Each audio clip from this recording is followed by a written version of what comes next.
The Lord is trying to instill in his people the idea that we should follow him, not rewards from him, and that distinction is so important. In the New Testament, we read about a time when people stopped following the Savior because he stopped giving them bread. And this is the part in the New Testament where the Lord turns to Peter and he says, will ye also go away?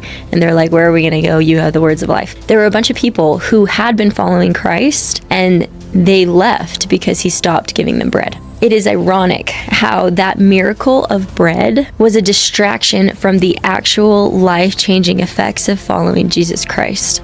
They couldn't see the miracle of Christ for their want of bread.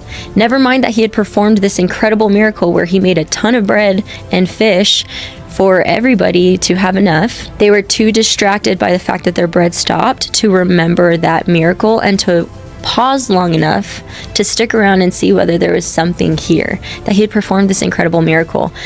He stopped. They didn't want it anymore. The Lord does not want dogs. He doesn't want obedient dogs. He wants loyalty and love. He doesn't want us to show up because we're getting bread. He wants us to show up because we love him, because we've received a testimony of who he is, because we've seen the miracles and we've seen who he is.